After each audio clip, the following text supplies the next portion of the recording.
चाहते सब हैं कि हो औज सुरैया पे मुकिम। चाहते सब हैं कि हो औज सुरैया पे मुकिम, पहले वैसा कोई पैदा तो करे कल्बे सलीम। सलाम, नमस्ते, सत श्री अकाल। मैं हूं आपके साथ हर्षिता मिश्रा और आप देख रहे हैं टाइम्स मेल। इस वक्त अमेरिका से खबर आई है कि कुरान पढ़ने के बाद ईसाई पादरी ने एक अल्लाह, आखिरी पैगंबर और एक किताब पर अपना ईमान लाकर सबको चौंका दिया है। लेकिन इसके उलट भारत का मुसलमान दिन रात अपनी किस्मत पर रो रहा है। तो वहीं दूसरी ओर अमेरिका में ईसाई पादरी ने इस्लाम अपना लिया है। एक ईसाई होकर कोई इस्लाम अपना लेता है तो कोई हैरत वाली बात नहीं है, लेकिन जब एक पादरी ही इस्लाम अपना लेता है तब इस घटना को हैरत की निगाह से देखा जाता है। लेकिन सबसे बड़ी बात यह है कि एक तरफ अमेरिका का ईसाई कुरान पढ़कर मुसलमान बन जाता है, एक तरफ अमेरिका का नास्तिक कुरान के एक अल्फाज को समझकर इस्लाम अपनाता है। वहीं दूसरी तरफ अखंड भारत का पैदाइशी मुसलमान एक नंबर का अंगूठा छाप नजर आता है। उसके पास कुरान तो है लेकिन अलमारी में रखा हुआ है।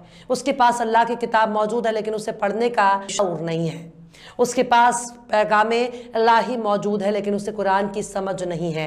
उसके पास सब कुछ है पर उसे समझ में नहीं आता कि इमाम साहब ने जुमे की नमाज में अरबी में जो खुतबा बयान किया, आखिर उस खुतबे में इमाम साहब ने क्या कहा है, क्योंकि अरबी ना तो अखंड भारत के मुसलमानों की ज़बान है और ना ही उसे समझ में आता है।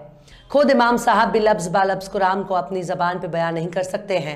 उसके लिए उनको अरबी सीखना होगा, क्योंकि इमाम साहब भी उर्दू बोलते हैं, बंगाली बोलते हैं, तमिल, तेलुगु, कन्नड़, मलयाली, पंजाबी बोलते हैं, पर अरबी नहीं बोलते। रट्टा मारकर कुरान रट लेने से भले ही कोई हाफिज़ बन जाए, लेकिन कुरान का इल्म उनसे कोसों दूर है। ये ठीक वैसे ही है जैसे सारी दवाओं का नाम आपको जुबानी याद है लेकिन आपको नहीं मालूम कि उन दवाओं का इस्तेमाल कौन सी बीमारी में करना है। इसी तरह से अखंड भारत यानी हिंदुस्तान, पाकिस्तान और बांग्लादेश के मुसलमानों को तब तक कुरान का इल्म नहीं होगा जब तक उनको अरबी का इल्म ना हो जाए।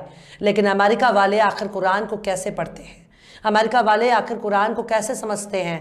अमेरिका वाले आखिर कुरान के रास्ते पर कैसे चलते हैं? उनकी केवल एक ही वजह है और वो है कुरान का ट्रांसलेशन।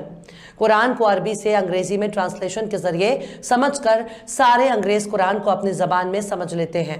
यहाँ वाले तो पूरी जिंदगी अपनी जिहालत की वजह से जूते चप्पल खाता रहता है। इनके पैगंबर ने इकरा यानी पढ़ने का हुक्म दिया, इन लोगों ने मज़ारों की चादरें चूमनी शुरू कर दी।